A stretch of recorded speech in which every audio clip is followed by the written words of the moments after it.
Welcome to Fine Tuning with Drew Taylor, your one-stop shop when it comes to animation news and commentary. I'm Drew's co-host, entertainment writer Jim Hill, and he and I are recording this week's show on Saturday, July 30th, 2022. And Mr. Taylor has been something of a moving target over the past week or so. So, all right, you were down in San Diego for Comic-Con until Saturday, right? Yeah, I got home about 1 o'clock in the morning on Saturday evening. So it was one of those things, Jim, where I looked at a friend and we looked at the schedule and we were like, wait a minute, we can go home tonight. So that, everyone thinks it. We actually did it, Jim. That's the difference. So you were in Hall H, right? Oh, yeah.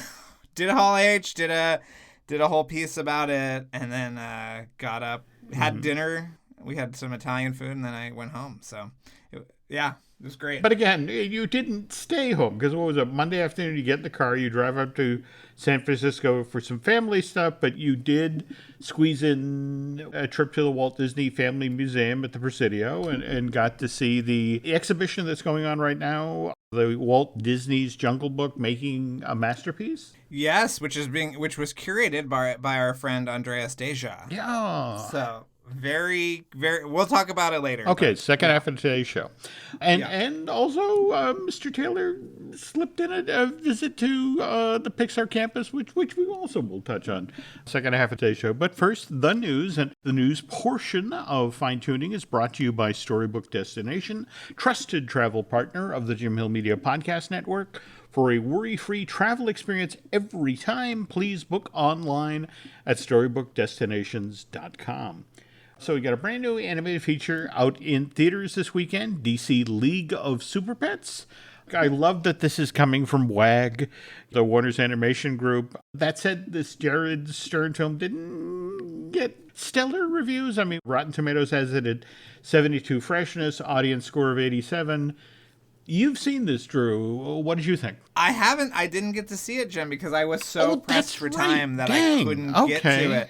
Yeah, I was doing the Light and Magic junket at the same time on Monday, so I could not get to it, but I will be seeing it soon, maybe tomorrow, and I can't wait to see it because I love Jared Stern and obviously all the stuff he's done for the Lego movies, so, and Animalogic too, who did the animation, so I'm excited. In spite of the 72 freshness rate, it's projected to sell 22 to 23 million, which isn't Lightyear money. I mean, Lightyear made 50.2 during its first weekend in domestic release back in June. But that's still enough for Jared's movie to claim the number one spot this weekend, which that's enough to put in the box. Yep, and that's enough for, the next set of ads and all that. So it's a good thing. Speaking of Lightyear, though, want to remind folks that Pixar's latest becomes available for viewing on Disney Plus this Wednesday, August 3rd, literally the day after the show goes live. You have to check it out on Disney Plus. It's a surprisingly good film. Though speaking of movies that are animated features that are showing up on streamers in the not-so-distant future, we finally got our Guillermo Del Toro teaser for Pinocchio. What'd you think? I thought it was pretty amazing. I mean, as I tweeted, I'd hate to be another studio releasing a Pinocchio movie around the same time. Yeah. I mean, I have to admit already just the story points, teeing up the whole fathers and sons having difficult relations and the notion that Geppetto's a grieving dad, which puts a whole different color on the notion of him making the little wooden boy. And I love how the workaround for the cricket being the conscience, that little voice you hear inside, because, he lived in the tree that Geppetto cut down and turned into the wooden boy with the borrowed soul. Yeah. That's a stroke of genius, if I Absolutely. Say so. And I love what they layered in there in the trailer, the notion of the gods that don't meddle in the affairs of men, but occasionally. But it's still on track for December on Netflix, is that right? Or yeah, theatrical in November and then on Netflix in December, and I'm sure there will be a very heavy push for that for the Best Animated Feature Oscar. And I love this is stop motion. Dude, makes me very, very happy. Speaking of stop motion, Wendell Wild is going to have its world premiere at Toronto International Film Festival next month, right? Yeah, I mean, and that's sort of establishing that as a potential Oscar spoiler as well. Yeah, I cannot wait. I want a full trailer, Jim. Jeez, we need it. We need it. I know, but you gotta wonder with two very high profile stop motion projects coming. And again, this is from Henry Selick. You got to wonder what the plan here is, to the effect of, okay, how are we going to break these out and make sure they each get their moment of the spotlight? Because, I mean, Toronto's going to help, but that's September, and then Wendell Wild doesn't actually show up on Netflix till October, right? Yeah, if I had to guess, it's going to be part of the Halloween programming. Oh, no doubt. Yeah. Mm-hmm. Yeah, I mean, but beyond that, they also have the Sea Beast, Chris Williams' wonderful film, as well as Richard Linklater's Apollo 10.5. So they already have like a lot of potential best animated feature nominees. It'll be interesting to see how they carve up that apple. Yeah.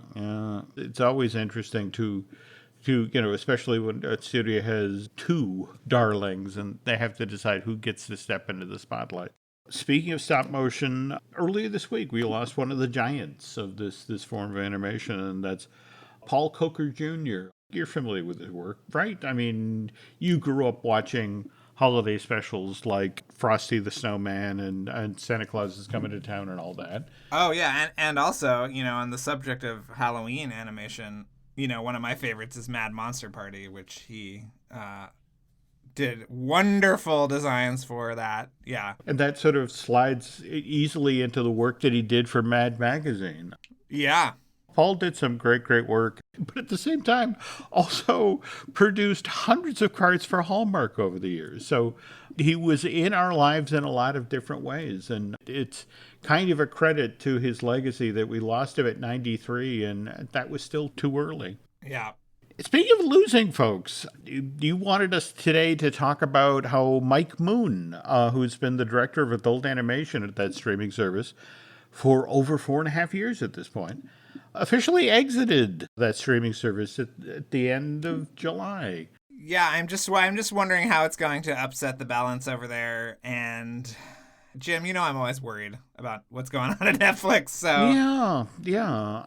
Mike's a pro. I mean, I first met him during his stint at Disney Television Animation, and he previously worked at Sony Pictures Animation and Cartoon Network. And this is the sort of guy who knows how to get a show up out of the ground and work it through that very convoluted process. So do we get the sense that the dust is finally going to be settling over at Netflix now? I mean, I hope so. There's just so many projects over there that I'm worried about because of his departure. So, we're getting a second season of Inside Job. I'm very excited about that. But, we still haven't heard anything about Alex Hirsch's upcoming show, which was for adult animation. I don't know how this is going to affect the adult animation features. I just have a lot of questions, Jim. So... No, yeah. Understandably. And face it, late last month, Netflix reported that it lost nearly 1 million subscribers in the second quarter of 2022. But it was interesting to watch them spin that. It was going to affect,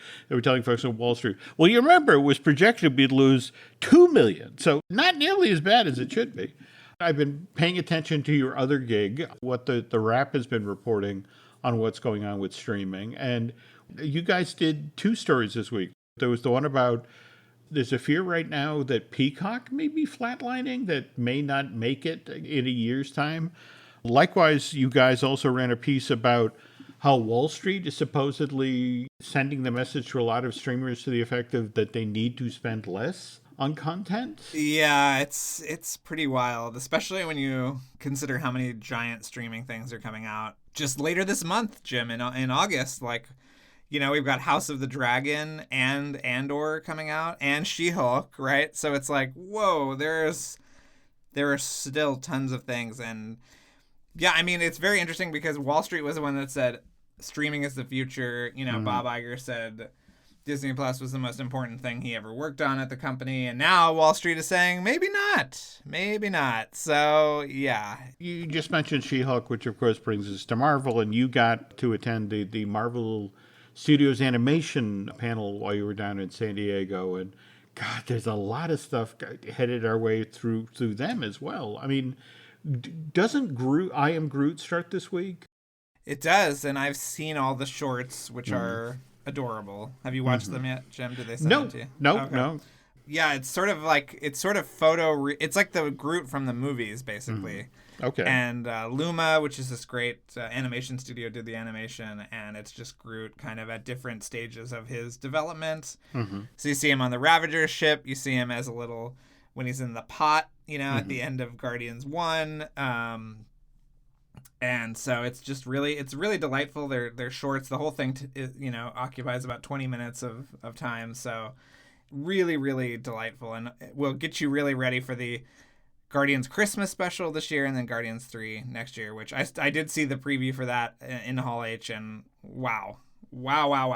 It is. Well, James Gunn was already telling folks to be ready that this one's going to be a bit more emotional than the previous two, and sort of warned people we're going to get Rocket's backstory. In fact, you guys get to see Baby Rocket when you were in the room, right? Oh my God! Seeing Baby Rocket was just as emotional as the Black Panther trailer for a different reason, but oh my! Okay. I literally clutched my chest when I saw Baby Rocket because it was very sad, but it looks really wonderful. I cannot wait for Volume 3.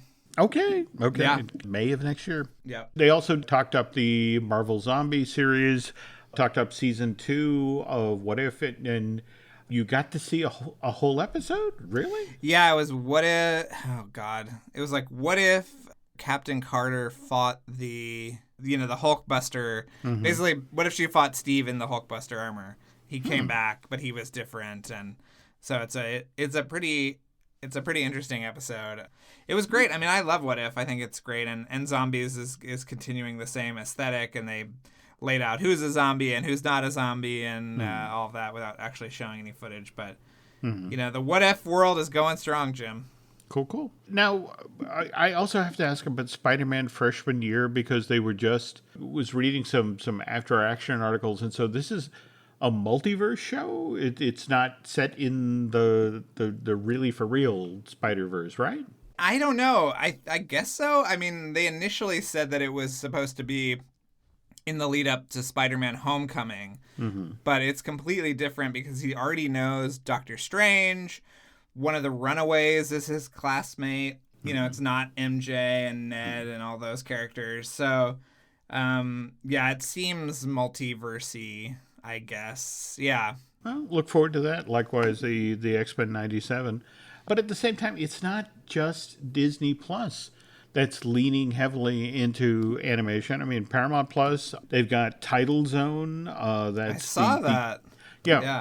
First crossover of the SpongeBob universe. We get a show that involves characters from Camp Coral, the Patrick Star Show, and of course the mothership, SpongeBob SquarePants. By the way, really, I want to thank you for recommending as enthusiastically as you did Star Trek Strange New Worlds, because I finally carved out some time to watch it. And oh my God, I mean, you're right. This may be the best Trek in a long, long time. Yeah, I thought it was an absolute joy. Yeah, great writing, and I love how it plays loosey-goosey with the world that we know and the characters that we know. But did you see that coming this next season of Strange New Worlds, they're actually going to do a crossover with Star Trek Lower Decks? No, I did not see that. Yeah, supposedly the voice actors are actually going to come on the show and play the characters that they play on the show. Oh, speaking of which, Star Trek Lower Decks Season 3 debuts later this month, August 25th. Then, less than 2 weeks after that, we get the debut of Season 6 of Rick and Morty. That shows up on Adult Swim on Sunday, September 4th. And then, just a few days after that, we get Season 3 of Central Park, which features friend of the show, Josh Gad, who, by the way, when I did that interview with him for Disney Dish, he went out of his way to make sure that he said hello to you. So, oh, good. But again, that shows up on Apple Plus TV on September 9th. But long before that, on on Apple Plus TV, we get Luck, that Peggy Holmes film from Skydance Animation, which, Drew, you have seen at this point. I have seen Luck, yes. Okay, and it becomes available for viewing later this week, August 5th, right? Yes, correct. Let's take a quick break and then want to get your thoughts on Luck. This episode is brought to you by Indeed. When your computer breaks, you don't wait for it to magically start working again. You fix the problem. So why wait to hire the people your company desperately needs? Use Indeed's sponsored jobs to hire top talent fast. And even better, you only pay for results. There's no need to wait. Speed up your hiring with a $75 sponsored job credit at Indeed.com/podcast. Terms and conditions apply. Every story you love, every invention that moves you, every idea you wished was yours, all began as nothing. Just a blank page with a blinking cursor, asking a simple question. What do you see? Great ideas start on Mac. Find out more on apple.com/Mac. Big news. Sephora is now on Uber Eats. So if you find yourself facing a beauty emergency, like needing a last-minute gift, or you're just out of your favorite mascara, again, don't panic. We got you. Order now and get $10 off on Sephora orders of $50 or more on the Uber Eats app. Order now. Offer ends October 30th. One order per customer. Additional terms apply. See app for availability. Delivery fees may apply. Before we get to Luck, the big animation story this week has to be that Popeye animatic that got out there. Yes. I have not gotten a chance to watch it yet, but I did find a way to download it, so Okay. I will be watching it soon, yeah. I mean, it's just amazing that the whole thing leaked. I mean, Yeah. kudos to whoever did this. Supposedly, there's a key piece of the puzzle here that has only just come to light. This is something that Kennedy was trying to make in 2013, 2014 at Sony. And I don't know if you saw that interview where he explained that basically Amy Pascal, the then head of Sony, said, Kennedy, we love you. We just don't like Popeye. So can you go make another Hotel Transylvania movie instead? But had you heard this story about how 2020 there was some talk about reviving the project or maybe moving the project someplace else? Yeah, I mean, I'd heard rumblings about King Features actually taking it on because they had gotten a little bit more aggressive in the animation space with Cuphead and working on that. But I don't know what happened. I mean, I didn't know if it was going to be Gendy or if they were going to bring somebody else in or what.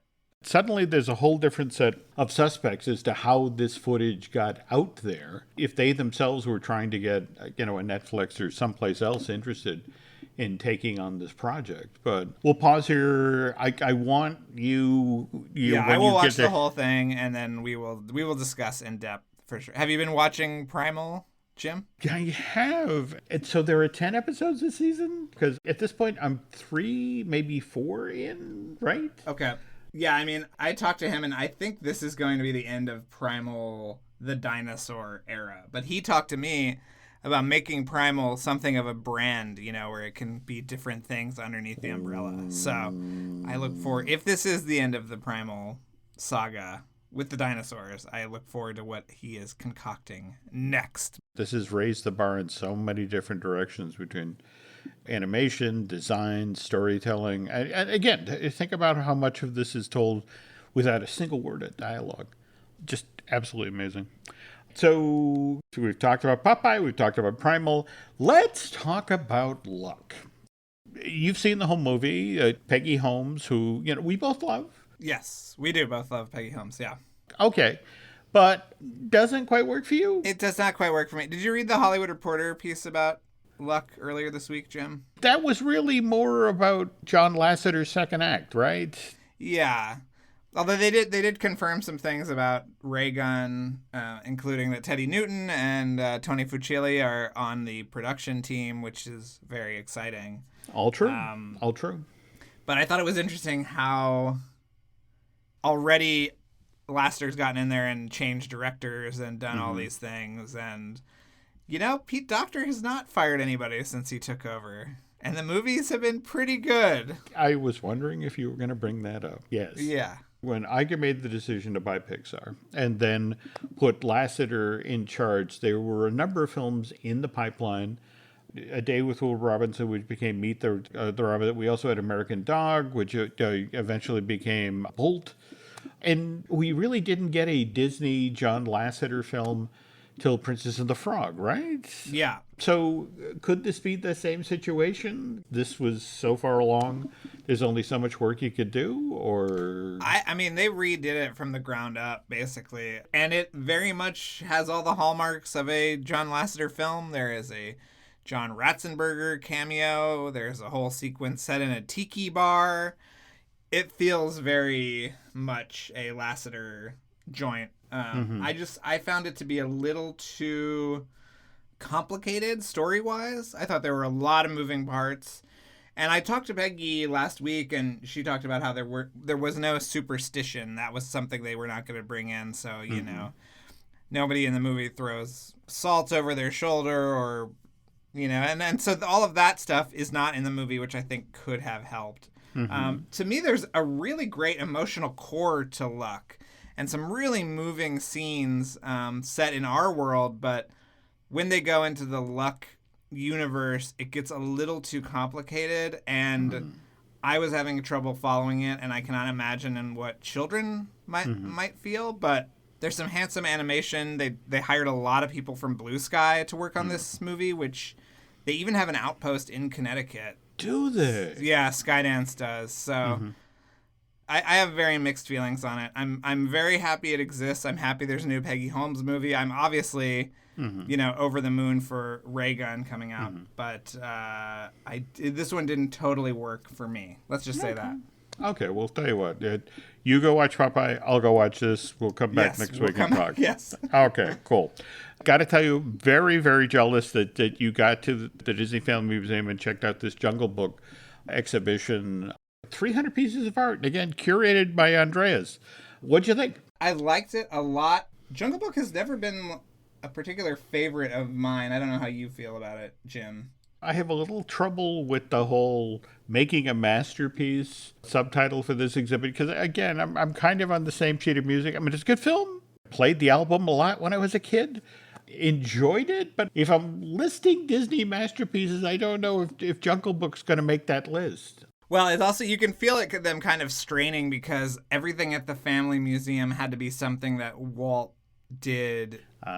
You know what I mean? So it's like this one is even pushing it a little bit because he was not there to finish it, obviously. But I thought about that as I was leaving. I was like, oh, yeah, I guess you can only do the movies where he was alive for, or the projects he was alive for. How do they deal with the Bill Pete situation? Okay, so I was actually going to bring this up, Jim. Cool. So there's just one wall that says the initial direction of the film that Pete presented was ominous and mysterious, with a storyline very similar to Kipling's collection of stories. Walt's feedback was positive on the script and storyboards, but he was dissatisfied with the dark tone. Walt insisted on moving further away from the original source material in order to make the film lighter and aimed at the family demographic.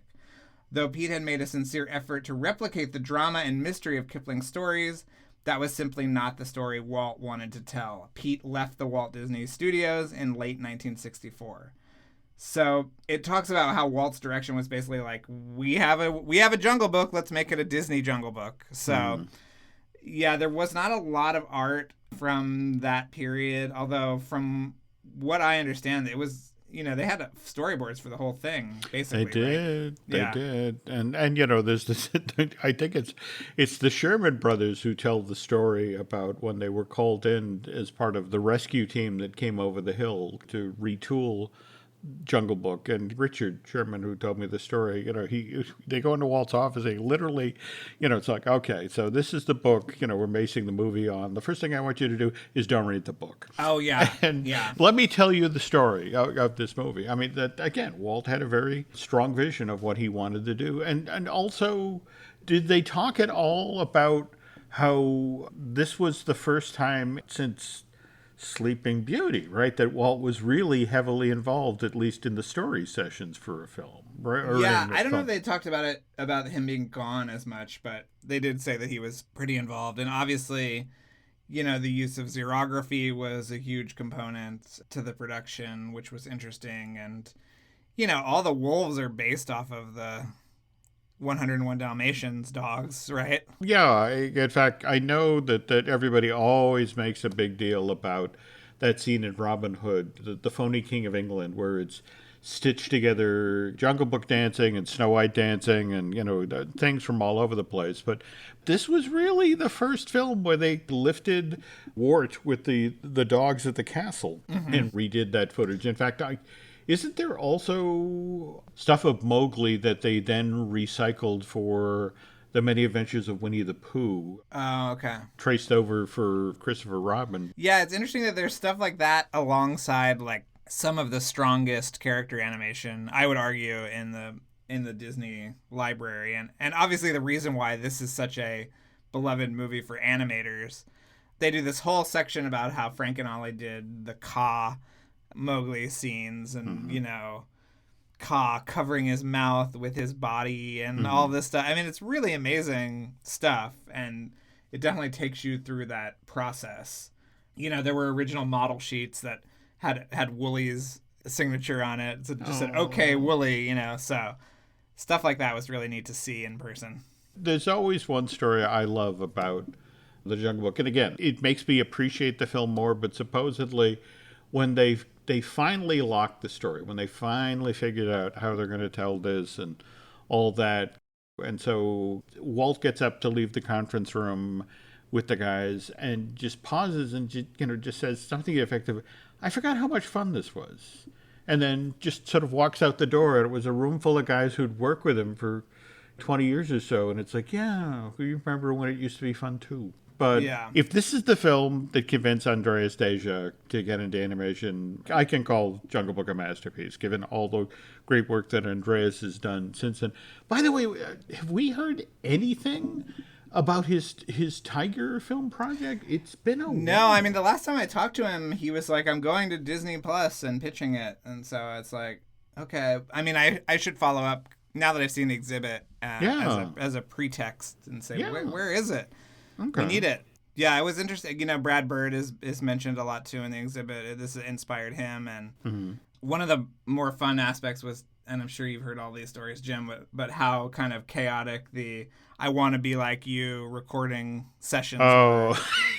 And how they were kind of parading around the studio, and how the final version was somewhat made more tame by the composer of the film. But well, that was the thing. You get Louis Prima, and he brings his band, and it just you get a little bit of that flavor. But he's basically doing his Vegas act in the recording studio. I don't know if you've heard the stories about he really loved having this brand new audience with Jungle Book. And so he constantly campaigned to come back to work at Disney. In fact, in one of the weirder recordings on the planet, that there's King Louis pays tribute to Robin Hood. Have you heard about this? No, this was a merchandise. They had a whole wall, I'm looking right now, Jim, of all the merchandise that came out afterward. I mean, it was a bonanza, this movie.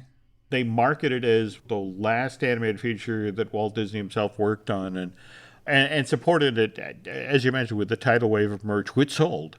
Prima really wanted to get to work again with Disney, so he actually, there's a separate recording of all of the songs from Robin Hood, but it's Prima and his band doing them.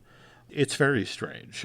So, again, just a reminder, folks, that the Walt Disney's Jungle Book Making a Masterpiece will be at the Walt Disney Family Museum through January 8th of next year. Haven't heard yet what they're going to follow it up with, but I don't know if you saw the stuff that's coming out about the D23 Expo, how this September's event is going to be the official launch of the start of the celebration of the 100th anniversary of the company.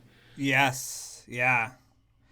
I forgot to tell you this, Jim, but Richard Sherman was stationed at the Presidio?